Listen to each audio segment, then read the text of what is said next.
ఈరోజు నేను మాట్లాడబోయేది రాజకీయ ప్రసంగం కాదు. మన క్రైస్తవుల మీద జరుగుతున్న అన్యాయం మీద గర్జన. ఆంధ్రప్రదేశ్ రాష్ట్రంలో క్రైస్తవుల పైన దాడులు వర్షంలాగా పెరుగుతున్నాయి. కానీ రాజకీయ పార్టీలు ఎలా ఉన్నాయంటే ఎవరు నోరు తెరిచి మాట్లాడటం లేదు. ఎవరు బహిరంగంగా ఇది తప్పు, క్రైస్తవుల్ని ఎందుకు ఇబ్బంది పడుతున్నారు, దాడులు ఎందుకు చేస్తున్నారని ఏ ఒక్క పార్టీ నాయకుడు నోరు మెదపటం లేదు. ఎవరు సార్ మన క్రైస్తవుల పక్కన నిలబడింది? ఒక్కరిని చెప్పగలరా? టీడీపీ. ఎంతమంది పాస్టర్ల మీద దాడులు జరిగాయని టీడీపీకి కనీసం తెలుసా? ఒక్క ఆక్షేపణ కూడా ఈ టీడీపీ నుంచి వెలువడలేదు. ఇక వైసీపీ. మైనారిటీల ప్రేమ ఉందంటే చర్చీల మీద దాడులు జరిగినప్పుడు కనీసం నోరు విప్పారా ఈ వైసీపీ వాళ్ళు? పాస్టర్లు దాడులకు గురైనప్పుడు హోమ్ మినిస్టర్ మాట్లాడారా? ఇక జనసేన, మేము న్యాయం చేస్తాం అని హామీ ఇస్తారు. మన మీద దాడులు జరిగినప్పుడు ఈ జనసేన చేస్తానన్న న్యాయం ఎక్కడా?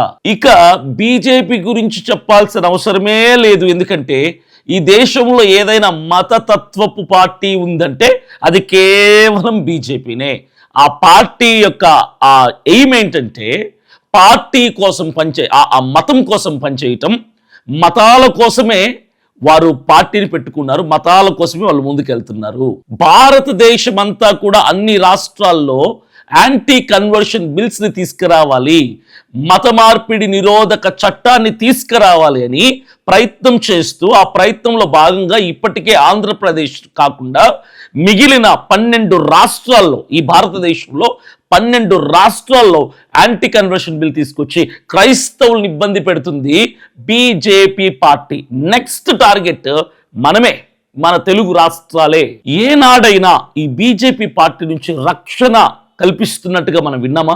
ఒక్కసారి కూడా కాదు. పాస్టర్ని కొట్టడం, మిషనరీస్ హరాస్మెంట్, చర్చీలపై దాడులు, యువతీ యువకులపై కేసులు, గ్రామాల్లో స్వార్థికులను ఆపడం, ఇది ఈ రాజకీయ పార్టీలు నాయకులు ఆడుతున్నటువంటి పెద్ద గేమ్. ఇది క్రైస్తవుల యొక్క నమ్మకం మీద దాడి కాదు సార్, మన బలహీనత మీద. అంటే మనం ప్రేమ అంటున్నవే దాన్ని చేతకానితనంగా తీసుకొని దాని మీద వీరు చేస్తున్నటువంటి దాడి. భారతదేశంలో ఉన్న అన్ని పార్టీల నాయకులకు తెలుసు క్రైస్తవులలో ఐక్యత